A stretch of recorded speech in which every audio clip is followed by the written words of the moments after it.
नमस्कार, आप देख रहे हैं विशेष खबर। मैं हूं आपके साथ अर्जुन खजूरिया। उत्तर प्रदेश की अगर बात की जाए, बीते कुछ दिनों से लगातार उत्तर प्रदेश चर्चाओं का विषय बना हुआ है, चाहे फिर वो एसआईआर का मुद्दा हो, चाहे अभी हाल ही में भारतीय जनता पार्टी उत्तर प्रदेश ने अपने नए प्रदेश अध्यक्ष का चुनाव करवाया हो। कई सारी चीजें चल रही हैं, चुनाव भी आ रहा है। आइए सीधे तौर पर बात करेंगे। इस समय हमारे साथ मौजूद हैं गाजियाबाद महानगर अध्यक्ष मयंक गोयल जी। सर, आपका स्वागत है हमारे चैनल पर। जी, बहुत बहुत धन्यवाद। सर, सबसे पहले बाकी चीज़ों पर जाने से पहले मैं आना चाहूँगा एसआईआर के मुद्दे पर। एसआईआर की अगर बात की जाए, हमने देखा बिहार से शुरुआत हुई, अभी 12 प्रदेशों में एसआईआर चल रहा है। गाजियाबाद महानगर, जहाँ के आप अध्यक्ष हैं, कई विधानसभाएं यहाँ पर आती हैं, इसमें किस तरीके का काम अभी एसआईआर में चल रहा है? क्योंकि हम देख रहे हैं अभी बहुत सारे नाम छूटे हुए भी हैं, तो किस तरीके से जो है यहाँ पर अब कम समय रह गया है, लोगों को इसके अंदर जोड़ा जा रहा है? देखिए, एसआईआर को लेके ये कोई पहली बार नहीं हो रहा। लगातार ये संवैधानिक सिस्टम के अनुसार और एसआईआर का काम लगातार चलता रहा है। इसके पहले 2003 में हुआ था। बेसिकली क्या है, ये मतदाता का गहन पुनरीक्षण है, जिसमें देखा जाता है कि मतदाता एग्जिस्ट करता है कि नहीं, वहाँ से एब्सेंट तो नहीं है, स्थायी रूप से कहीं चला तो नहीं गया है, उसकी मृत्यु तो नहीं हो गई है। तो यदि शिफ्टेड है या वो एब्सेंट है या मृतक है, ASD, यानी कि एब्सेंट, शिफ्टेड और डेथ, तीन यदि बिंदुओं पर काम करके देखते हैं कि वो अवेलेबल है और पूर्ण रूप से भारत का वो नागरिक है। कहीं रोहिंग्या बस गए, कहीं बांग्लादेशी बस गए, कहीं और देश के लोग बस गए, कुछ पाकिस्तानियों ने बस्तियां बना ली, पूरे भारत में चल रहा है ये। अब उत्तर प्रदेश बड़ा है। गाजियाबाद में 3 विधानसभाएं हम देख रहे हैं, साहिबाबाद, मुरादनगर और गाजियाबाद सदर।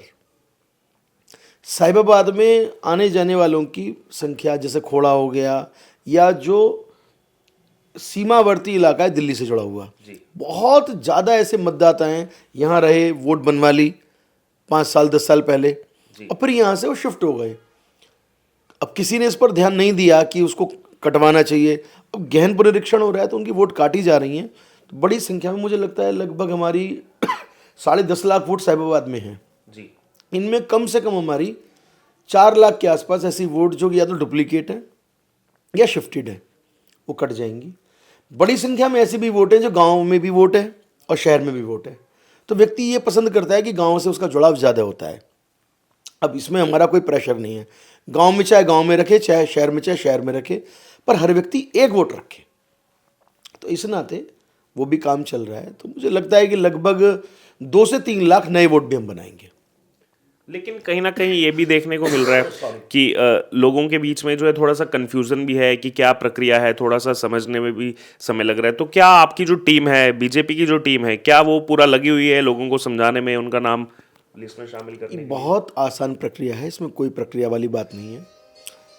BLO जो हैं वो बूथ लेवल ऑफिसर हैं जी, सरकार द्वारा अपॉइंटेड है। जी, जी। एक बूथ के ऊपर ज़्यादा से ज़्यादा 1200 वोट हैं, 400 घर हो गए, 300 घर हो गए। इन 300 घरों में वो घर घर जा रहे हैं, जाकर फॉर्म दे रहे हैं, और केवल इतना करना है कि उसके ऊपर मोहर लगाकर, 2003 की सूची में तो कुछ भी नहीं करना। उसके बाद में यदि वोट बनी है तो आपको उसमें 11 डॉक्यूमेंट हैं, उन 11 में से कोई भी डॉक्यूमेंट देना है, बात खत्म हो गई। हाँ, बात खत्म हो गई। इसमें करना क्या है? बाकी हमारे पार्टी के, भारतीय जनता पार्टी के, हमारे यहाँ 2270 बूथ हैं। हर बूथ पर हमने त्रिदेव, 3 लेयर पर हमने एक उस बूथ का बूथ अध्यक्ष। अच्छा, हर बूथ का बूथ? हाँ, 2270 हमने बूथ अध्यक्षों की सूची जारी की है, बाकायदा अखबारों में, नेट पर जारी की है। हर बूथ पर हमने एक बूथ प्रवासी, जो आसपास कहीं रहता है पर वो प्रवास करेगा, और एक BLA2 जो BLO के साथ में सहयोग करेगा। जो BLO काम नहीं कर रहे उनकी बाकायदा हमने शिकायत की है। क्योंकि योगी जी भी 3 बार आ गए, उन्होंने भी आकर के कहीं ना कहीं, देखिए, महाराज जी के आने का बहुत सकारात्मक परिणाम हुआ।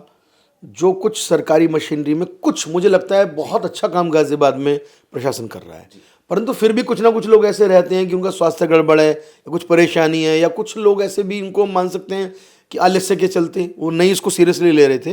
वो सब अब माननीय मुख्यमंत्री जी के आने के बाद में पूरी ताकत से सब लोग लगे हैं, और मुझे उम्मीद है कि इसको हम 100% तक 25 दिसंबर तक ये है, 100% ले जाएंगे। हाँ, एक्सटेंशन हुआ है। दूसरी तरफ बढ़ते हैं, नाम काफी ज्यादा चर्चाओं में चल रहा था, कई नाम चल रहे थे कि कौन होगा बीजेपी उत्तर प्रदेश का अगला अध्यक्ष।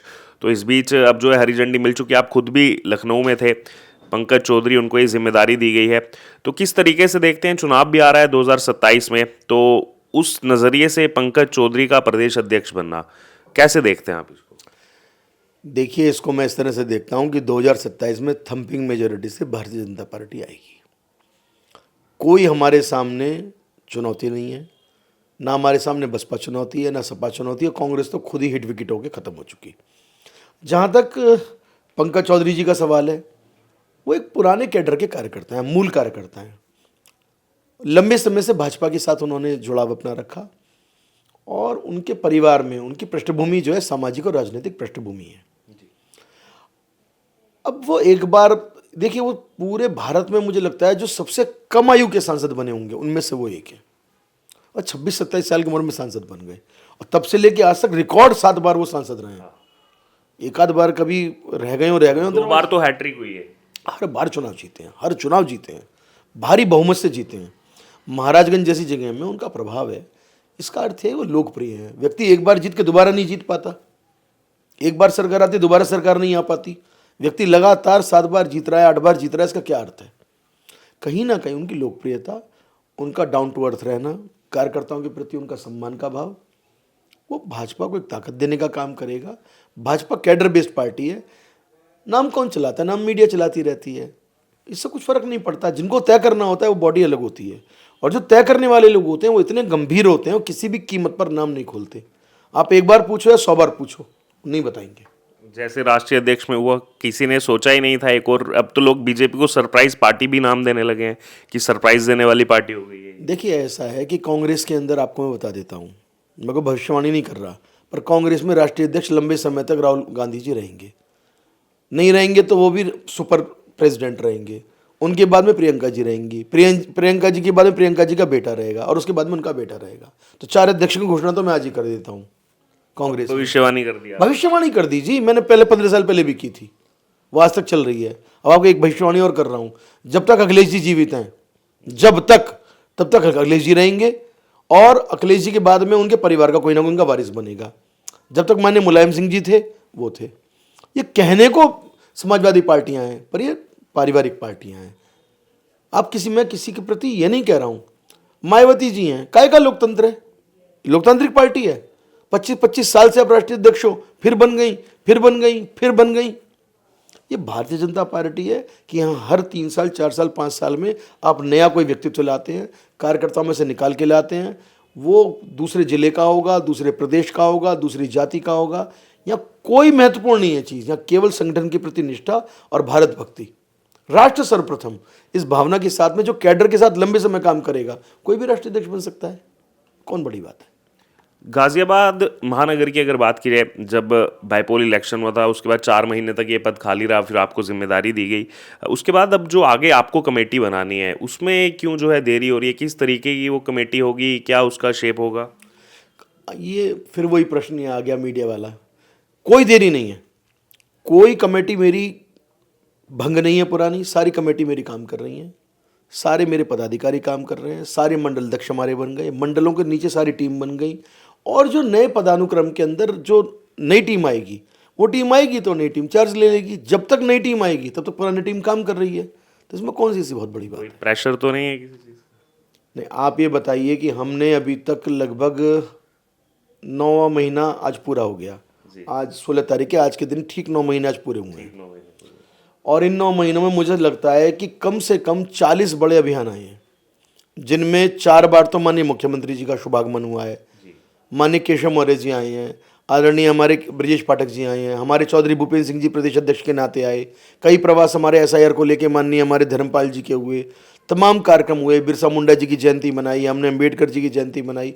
हमने पूरे उत्तर प्रदेश में कार्यक्रमों की रचना करके कार्यकर्ताओं को लगा के हमने एक उदाहरण प्रस्तुत किया।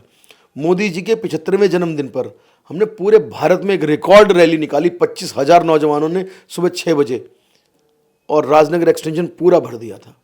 वो वीडियो फोटो वायरल भी हुई थी, मिलियंस में हो गई थी, आपने भी वो देखी होगी। तो ये सब काम जो चल रहे हैं ये प्रेशर में थोड़ी चल रहे हैं, ये सब काम सिवा की भावना से चल रहे हैं। और अगर किसी को लगता है कि मयंक गोयल पार्टी चला रहे हैं या कोई व्यक्ति पार्टी चला रहा है तो गलत है। पार्टी एक विचार से चलती है, सबकी पार्टी है, किसी ना किसी को दायित्व मिलता है, कोई ना कोई रोल होता है। हमारे नए प्रदेश अध्यक्ष जी ने क्या कहा, यहाँ कोई रूल नहीं करता, हर व्यक्ति यहाँ रोल प्ले करता है। मेरा रोल मैं प्ले कर रहा हूँ, बूथ स्तर का कार्यकर्ता बूथ का रोल प्ले कर रहा है। बूथ है, सेक्टर है, मंडल है, महानगर है, लगभग 3000 सक्रिय कार्यकर्ता गाजियाबाद में हैं। सांसद हैं, मेयर हैं, विधायक हैं, एमएलसी हैं, जिला पंचायत अध्यक्ष हैं, 75 पार्षद हैं, तमाम लोग अपना काम कर रहे हैं, इसलिए काय का प्रेशर है। एक आखिरी छोटा सा सवाल, चूंकि अब बहुत ज़्यादा समय रह नहीं गया, 2025 समाप्ति पर है, 2026 में बंगाल तमाम जगहों पर चुनाव, फिर 2027 आ जाएगा, फर्स्ट हाफ में ही जो है उत्तर प्रदेश का चुनाव होगा। उसमें जो है तीसरी बार रिपीट करना कितनी बड़ी चुनौती है भारतीय जनता पार्टी के लिए? आप ऐसे समझिए कि बंगाल चुनाव आ रहा है जी। और बंगाल चुनाव की पृष्ठभूमि, वहाँ कुछ कट्टरपंथी ताकतों ने बाबरी मस्जिद, जो कि बाबर एक आक्रांता था, विदेशी था, मुगल था, उसका भारत की संस्कृति से कोई मतलब नहीं है। आप कलाम साहब के नाम पे रखो ना, आप वीर अब्दुल हमीद के नाम पर रखो ना, केवल यहाँ के बहुसंख्यक समाज को अपमानित करने के लिए, जलील करने के लिए आप बाबरी मस्जिद का निर्माण कर रहे हो। बंगाल की जनता सबसे पहले इस ममता दीदी की सरकार को बुरी तरह से कुचल कर रख देगी, उखाड़ कर फेंक देगी। वहाँ थंपिंग मेजोरिटी से भाजपा आ रही है। केरल जैसी जगह जहाँ कोई सोचता नहीं था कि हमारा एक पार्षद जीतेगा, वहाँ तिरुवनंतपुरम में हम थंपिंग मेजोरिटी से मेयर बनाने जा रहे हैं। हमने अभी 15 साल के बाद में दिल्ली पर कब्जा किया है। हमने बिहार में एक्स्ट्राऑर्डिनरी, आज़ाद भारत में इतनी बड़ी जीत नहीं मिल सकती, वहाँ जीते हैं। और बिहार के व्यक्ति को जीतने के बाद में एक तोहफा मिला है कि बिहार के एक युवा कार्यकर्ता को, जो कोई सोच नहीं सकता, 45 साल, यहाँ तो 55 साल के अनमेरिड घूम रहे हैं और पार्टियों के अध्यक्ष, और हमारा अध्यक्ष देखिए 45 साल का और 4-5 बार का 6 बार का विधायक, एक पर्सनैलिटी है। तो एक युवा जोश भरते हुए। और उत्तर प्रदेश में तो 2 बार, जब से यूपी बना है, कोई मुख्यमंत्री 2 बार शपथ लेते देखा है अपने? आप बताओ, किसी का नाम बता दो कि लगातार 2 टर्मों में किसी ने। वो तो ये भी कहते थे कि नोएडा जो आ जाएगा वो अगली बार सीएम नहीं होगा। अंधविश्वासी हैं ना, अंधविश्वासी हैं। नोएडा को लूट का अड्डा बना दिया, गाजियाबाद को लूट का अड्डा इन्होंने बना दिया। आज एक देश का प्रधानमंत्री भी और हमारे उत्तर प्रदेश का मुख्यमंत्री भी संत हैं, कुछ नहीं है उनके आगे पीछे, उन्हें कुछ नहीं चाहिए। वो केवल जी रहे हैं, अहरनिश जी रहे हैं, समाज के लिए, जनता के लिए जी रहे हैं। आज उत्तर प्रदेश में ऑपरेशन लंगड़ा चल रहा है। जिस माई के लाल में ताकत हो, क्राइम करके दिखा दे, 24 घंटे के अंदर जो पुरस्कार मिल जाएगा। है कोई क्राइम? आप बताओ। तो इसलिए आज लॉ एंड ऑर्डर के मुद्दे पे, बिजली के मुद्दे पे, सड़क के मुद्दे पे, दवाई है, सफाई है, नौजवानों के लिए कमाई है, जबरदस्त तरीके से एक जय जयकार चल रही है भाजपा की।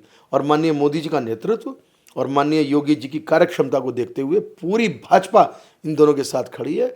और मुझे लगता है कि जो हमारा एक रिकॉर्ड था 325 का, उसे कहीं पीछे छोड़ते हुए हम 2027 में पूर्ण बहुमत के साथ में, कोई संशय नहीं है, रिकॉर्ड बनाते हुए तीसरी बार, और आप देखेंगे हमारे मुख्यमंत्री योगी जी शपथ लेंगे।